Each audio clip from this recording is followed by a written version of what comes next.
안녕하세요. 2021년 2월 11일에 나온 것을 보도록 하겠습니다. 페롭토시스라는 게 새롭게 나왔는데 우리가 비슷한 것을 본 적이 있습니다. 아포토시스라는 것을 들어본 적이 있죠. 네크로시스와 함께. 자, 그것과 비슷한 거라고 보면 되겠습니다. 그래서 아파티닙이 이 페롭토시스라는 것을 촉진한다고 하는데요. 차근차근 이해해 가보도록 하겠습니다. 그래서 활성산소 ROS는 독이지만은 특별한 경우에 약이 될 수 있다고 합니다. 어떤 경우에 약으로 쓸 수 있나? ROS라는 것은 활성산소라고 해서 암이나 노화의 원인으로 잘 알려져 있습니다. 자, 그런데 이러한 ROS가 꼭 나쁜 것만은 아니라고 하는데 암세포에 있어서는 ROS가 많은 것이 암세포를 죽게 하여 암치료에 도움이 된다는 것이 연구되고 있습니다. 자, 어떤 경우에 그러냐? 여기 Y축이 ROS 레벨입니다. 그래서 노멀 셀이 있고 캔서 셀이 있는데, 자, 기본적인 상태는 초록색입니다. ROS 레벨이 기본적으로는 캔서 셀에 좀 더 높은 상태에 있는 것을 볼 수가 있겠습니다. 요만큼 초록색이 더 올라와 있죠.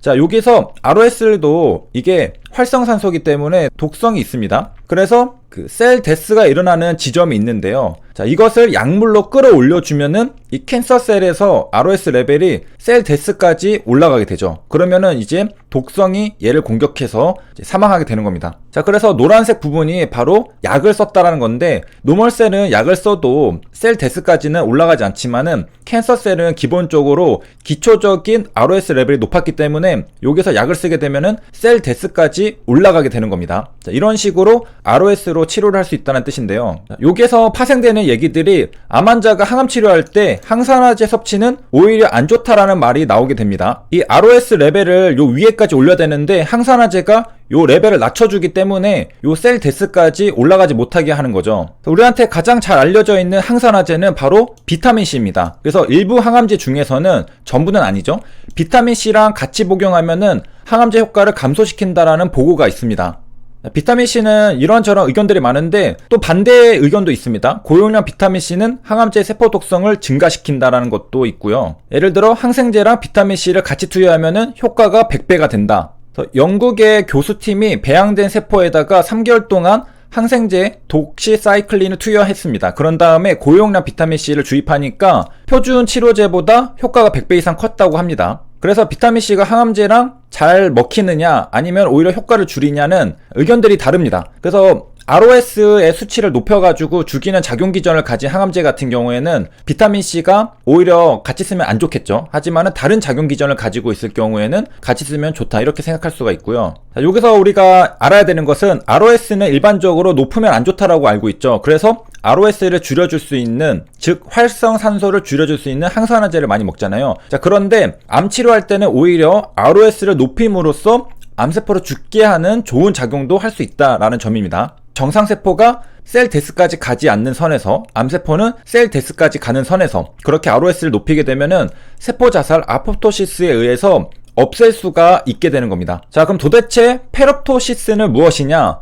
바로 세포 내에 철분이 많을 때 일어나는 세포 사멸을 페롭토시스라고 합니다. 그러니까 한마디로 세포 내 철분 농도가 높아지면은 세포막을 이루는 지질 분자가 쉽게 산화돼서 과산화물로 바뀌면서 막이 부실해지고 결국 세포가 죽게 됩니다. 자, 확 안 와둘 수 있는데 우리가 철을 생각해보면 됩니다. 철이 녹쓰는 것을 생각해보면은 철분이 많으면 녹이 쓸듯이 우리 몸에서도 활성산소를 일으킨다는 것이 알려져 있습니다. 자, 이렇게 철이 산화하면은 녹이 쓰는 겁니다. 산화라는 것은 어려운 말이 아니라 우리가 일상적으로도 많이 접하게 됩니다. 철이 녹쓰는 거. 그리고 빠른 산화는 우리가 다른 말로 연소라고 합니다. 불꽃의 형태로 빛을 방출하죠. 그래서 철분이 많으면은 산화가 잘 일어나는구나, 여기까지 알 수가 있습니다. 자, 그런데 고맙게도 암세포는 정상세포보다 철분을 많이 함유합니다. 그러니까 산화가 더 일어나기 쉽겠죠. 철분이 많으니까. 그리고 자, 위에서 보면은 요 리소좀에 철분이 많이 모인다고 합니다. 자, 그래서 일반 세포보다 암세포에서는 철분이 많기 때문에 ROS가 더 높은 상태, 우리가 약으로서 셀 데스까지 올려주면은 세포 사멸을 일으킬 수 있는 그런 조건이 형성되어 있다는 겁니다. 특히 리소좀에 철분이 많아서요. 자, 그래서 실험도 해봤습니다. 2012년에 세포 안에 철분을 없애는 처리를 해보니까 어떻게 될까요?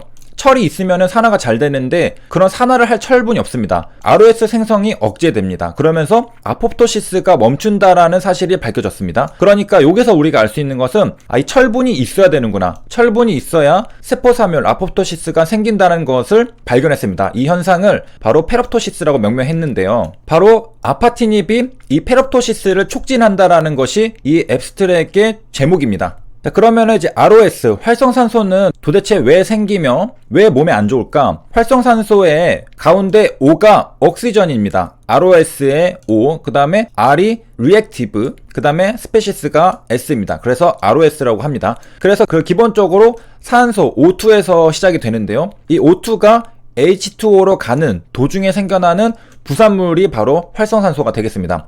그래서 산소 O2가 4개의 전자를 받으면서 진행해서 결국에 H2O 여기까지 가는데 생겨나는 것들이죠. H2O는 우리가 물이죠. 독성이 없습니다. 그런데 그 중간 과정에서 독성이 있는 것들이 생겨나는데 그게 바로 활성산소입니다. 첫 시작은 산소가 전자를 받으면서 시작하는 건데 전자를 받으면 환원이고 전자를 주면 산화입니다.